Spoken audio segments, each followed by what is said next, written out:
Para një viti, parafërsisht e kemi ble këtë lokal. Për një periudhë jo fort gjatë, me arrit me ble një lokal dhe me rregullu që totali kushton dikun 2 milion euro. Nuk kemi as kredi, nuk kemi as borxhe, nuk kemi as gjë. Mendoj që është një sukses i gjithë këtij xhamati, i gjithë kësaj xhamie që kemi arritur deri në këtë pikë. Sot e patëm për vizitë nga shkolla Lutfan. Dhe secili fëmijë kishte përgatit diçka për Ramazan pasi që erdhën në xhami, dëgjuan pak për Islamin. Pra kjo është përgatit për fëmijëve jo musliman edhe musliman. Pasha një zot, na nuk kina punu për veti këtu. Na ketë kina punu për aqe. Gjatë luftës, barën më të madhe ka pas xhamia. Ndihmat çka janë mbledhën për vendlindje, krejt janë organizu në umbredhën e xhamisë. Për shqiptarëve këtu janë mbledh bajaki. Edhe sot ato nër me veti, mos me mujt me bon. Kjo unë jam të çudit. Janë i qetit sinti në atja qitë që të është. Si jem të punu sa dohet? Ja, vallahi. Jemi ende në qytetin e Oslos, kryeqyteti i Norvegjisë. Konkretisht, kemi ardhur në xhamin e dytë të shqiptarëve e njohur si Xhamia Shqiptare Oslo. Bisedën do ta zhvillojmë me imamin e kësaj xhamie, të nderuarin Hoxh Sabri Onuzi, e më pas edhe një bisedë shumë të këndshme me plakun e kësaj xhamie, një herët edhe ish kryetarin e Bashkisë Islame Shqiptare për gjithë Norvegjin për gjatë viteve 90-ta, 72 vjeçarin Tahir Droni. Hoxh, selam aleikum, faleminderit që gjetët kohë për neve. Aleikum selam, kënaqësia është e jona që ju kemi këtu prezent. Allah është përbleft. Hoxh, një xhami me mbi 600 metra katror me sa kuptom, me mbi 3100 antar, dhe gjitha kjo në pronësi të juaj, pra do thotë objekti nuk është me qira, po është i blem. Si është të jesh imam udhëheqësi i këtyre shqiptarëve, i këtyre antarëve? Paraprakisht ka 13 vite që kemi ardhur në Oslo, për 2012-ës, dhe fillimi ka qenë me një lokal 100 metra katror, me qira. Pastaj gradualisht pas 2 viteve është shtu pjesa e xhamatit dhe u bë kërkesa me shtu edhe pjesën hapësirën e xhamisë. Pa të marrë një lokal tjetër me qira, dikon 350 metra katror. Dhe aty kemi qëndru deri para 3 apo 4 muaj. Para një viti, parafërsisht e kemi ble këtë lokal, i cili ka qenë një lloj depoje dhe 630 metra katror është dashtë pastaj me i marë, me i regullu, me pru deri këtë gjendje të cilën tash e kemi. Fatmirësisht me lejen Allahu te barek ve teala, po ashtu me kontribust të cilët kanë qenë jashtëzakonisht të vazhdueshëm, kontributin të cilin e kanë dhënë, kemi arritur që me 1 nëntor me hyrë këtë lokal. Siç po e shihni është lokal i ri, është me përmasa dhe besoj që plotson kushtet të cilat i duhen xhamatit dhe komunitetit tonë këto shqiptar, e po ashtu musliman në përgjithësi. Pra, për një periudhë jo fort gjatë, mendoj që nuk është e gjatë, me arrit me ble një lokal dhe me rregullu që totali kushton dikun 2 milion euro, gjitha investimi i cili është bë, dhe gjithë ky investim është bë me vullnet, nuk kemi as kredi, nuk kemi as borxhe, nuk kemi as gjë, domethënë kemi arrit me bë. Mendoj që është një sukses i gjithë këtij xhamati, i gjithë kësaj xhamie që kemi arritur deri në këtë pikë. Mashallah, shumë përgëzime prej anës tonë. Po na intereson pak për më pyet cilat janë kërkesat, nevojat e një xhamatliu, qoftë i gjinisë mashkullore apo femërore, cili vjen edhe frekuenton këtë qendër, këtë xhami, jashtë faljes së namazit. Po, unë mendoj që xhamit nëpër diasporë, fjala është nëpër Evropë dhe vendet e perëndimit, nuk e luajnë vetëm rolin e xhamisë, sikurse ato që e luajnë në Kosovë. Pra xhamit janë vende ku përveç pjesës të ibadetit, të adhurimit, të namazit që kryet, natyrisht kryen edhe aktivitete tjera. Për ata, edhe këto nëse e shohim këtë lokal, e kemi të ndam një pjesë si një lloj, çka më të quajt një lloj kafeterie e vogël ose një lloj salloni, ku na takohemi, rrim, bisedojmë. Pastaj kemi pjesën e xhamisë për meshkuj, edhe po ashtu është pjesa e xhamisë dhe një dhomë, një sallon i ndajes edhe për pjesën e grave. Pra, ndahet në këto 3 segmente xhamia, po ashtu edhe një vend, si për mashkuj ashtu edhe për femra, po ashtu për 2 gjinit ka një pjesë, një lloj salloni ku vinë, qëndrojnë, pinë kafe, bojnë muhabet, ato që kemi mas shumë të nevojë për neve këto që jemi jashtë Kosovë apo jashtë vendlindjes. Kjo është ajo pjesa që kemi bë për ndaj me komunitetin, me muslimanët. Kjo është në shërbim të gjithëve këto që Të gjithë xhamatit, është një aparat i kafes ku mundet më u shfrytzu për kafe, për çaj. Pra, pjesën e ndajes jashtë namazit e bëjmë këtu.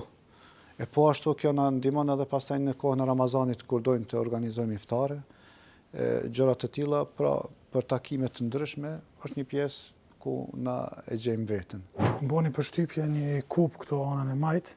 Po, tash vonë është majt për 28 nëntor, është majt një turnir futbolli humanitar. Adem Jashari. Po, turniri Adem Jashari dhe natyrisht ne marrim pjesë, e kemi edhe këtë pjesë të aktiviteteve me sport, me futboll. Dhe kjo xhami apo xhamati i kësaj xhamis ka formuar një ekip e pastaj kemi arrit me marrë vendin e parë në këtë turnir që është mbajt për krejt shqiptarët në Norvegji e po ashtu edhe nga Suedia. Mashallah. Këtu pak më tutje i bipam disa dekore, disa zbukurime me motive islame për Ramazan si duket, a? Sot e patëm pra, për vizit një shkollën nga shkolla Lutfan Skule. Patëm vizit një klasë të klasës 3 apo 4, domethënë mosha 9 apo 10 vjeçare, dhe secili fëmijë kishte përgatit diçka për Ramazan, pasi që erdhën në xhami, unë joftun me xhamin, unë joftun me këtë vend, dëgjuan pak për islamin, dhe po ashtu kishtin përgatit pak më herët, për shkak se kam pas si pjesë mësimore që të vinë në xhami, kam përgatit dhurata për neve këtu. Po flasim për nxënës, të cilët takojnë besimeve tjera. Po, ashtu është. Pra, kjo është ajo. Shumë e veçantë. Këta fëmijë, këta nxënës të cilët kanë ardhur nuk janë musliman, ose një pjesë e tyre janë musliman, pjesa tjetër nuk janë musliman. Mirë po, kanë shpreh dëshirë me ardhë, me vizitu dhe me dhuru për xhami. Këtu mboni edhe kjo ke shumë e bukur, Ramadan Mubarak në gjuhën angleze, pra një urim i muajit shenjtë të Ramazanit. Po, zatin ata ishte dhe pjesë e shkollës, pjesën çka e kishin të aktivitetit, goti il moskan, shkon në xhami, be i moskan, çka bojnë në xhami, falen, o jelpe andre, me ndihmu gjatë Ramazanit, çka bojnë muslimanët, i ndihmojnë të tjerëve, fëmijët këta kanë përgatit, o spise iftar dhe hajnë iftar. Pra, këto disa lese Kur'an, lexojnë Kur'an gjatë Ramazanit muslimanët, edhe këto e kishin bërë të njëjtin lese Kur'an. Pra, kjo është përgatit për fëmijëve jo musliman, edhe musliman. Jemi ende në objektin e xhamisë këtu në Oslo, edhe nuk deshta për me përfundu këto, pa bisedu me njërin nga xhamatlit më të dashur kësaj xhamie, për ndryshe edhe ish-kryetarin e Bashkësisë Islame Shqiptare për gjithë Norvegjin nga vitin 1997 deri në vitin 2003. Haxhi, selam aleikum, e faleminderit që po don kohë për neve. Aleikum selam. Faleminderit që keni ardhur. Mboni përshtypje pak më herët biseda që e bënëm, ju keni ardhur në Norvegji në moshën 33 vjeçare. Çka ju ka shtypur me marr rrugën e Gërbetit në atë vakt? Tash, unë jam i Kosovës, i lindur në Kosovë, mirë po kemi jetu në Maqedoni. Edhe me profesion mësues. Mirë po gjatë demonstratat e 81-shit u tërbullue pak. Dhe kemi ne, sidomos të Kosovës, kemi qenë përndjekun prej shtetit, jo, Macedona, Serba, shtetë, Jugoslavë.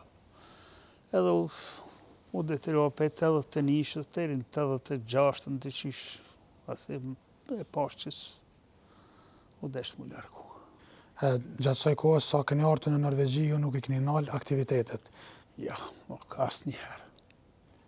Me çka jeni marrë kryesisht jashta punës të ne keni bërë këto? Po jashta punës jemi marrën edhe tash si e hapëm xhamien në 87-ën, 87-88 kemi hapë xhamien e parë shqiptare këtu në Norvegji. Kam qenë kryesi prej asaj kohe, mirë po edhe kemi punu. Jemi aktivizuar. Gjatë demonstrata, çka kemi përgatitur, janë përgatitur piknisja ka qenë pe xhamisë edhe këtu tje. Jemi mundu. Gjatë luftës, atërit, barën më të madhe ka pas xhamia. Flasim gjatë luftës të fundit në Kosovë. Kosovës, luftë prej 98-99, ka qenë barën që e ka pas për komunitetin shqiptar këtu, e ka bo xhamia. Ndihmat çka janë mbledhen për vendlindje, janë nisë pe këtu. Desh 3% që ja konë atëri desh pastaj vendlindje të rrët. Kretë janë organizu, janë mbajt në ombredhën e xhamisë. Gjatë kësaj kohe, ju si kryetar keni pas edhe keni marrë përgjegjësinë e organizimit të mbledhjes së këtyre ndihmave. Po, kemi marrë me kryesi, si kryetar, unë kam marrë pjesë në mbledhjen e ndihmave humanitare. Qysh e kujtoni atë kohë? Sa ka qenë e vështirë, sa ka qenë vullneti shqiptarëve tjerë me arë për me dhuru? Qysh e keni një vetën në atë kohë? Vetën e këmë di të obligum për me punu, për me ndihmu. Edhe shqiptarët janë përgjigjen. Ndoshta s'po tham 100%, mirë, po janë përgjigjen. Ndihma janë dërgu për këtij shteti, për bashkisë tonë, për çka do. Pra ka pas edhe për kosovarëve, shqiptarëve edhe për norvegjezëve që kanë ndihmu. Edhe norvegjez kanë ndihmu me materialisht, kështu në sendet na kanë ndihmu që kemi organizu me bajt, sidomos ushtria na ka dhonë tesha. Ushtria norvegjeze. Ushtria norvegjeze na ka dhonë tesha. Ka dhonën për shembull atë spitalin fushor apo s'po di me thonë jashtë ne kanë dhonën falë. Edhe këtë janë bo me aktivitete, me biseda, me kontakte. Unë afërsisht sa vlerësohet që janë mbledhë për shqiptarëve? Valla, për shqiptarëve këtu janë mbledhë bajak. Tash se nuk jam i sigurt bashkë që ka qasi, vetëm se me të vërtet ndihmën shumë të madhe e ka dhonë shqiptarët e Norvegjisë për vendlindja. Vendlindja të rrët, 2%, 3% edhe vendlindja të rrët të dijat, tash nuk muj me të thonë që kaq janë asi, vetëm se thirrja ka qenë mjaft e madhe. Se personalisht unë kam qenë ai që kum ledhen. Alhamdulillah. Shef, në po folmi kështu, me të vërtet kontribut madh ka dhonë. Edhe ne kemi vujt mduket barabar me ato atje që janë konë luftë. Këto që na konë për jashtë. Nuk e kina pas letë. Se gjysa e njerëzve kanë qenë atje. Pse jam konë unë këtu, kreti këm pas atje. Inshallah nuk përsëritet. Amen.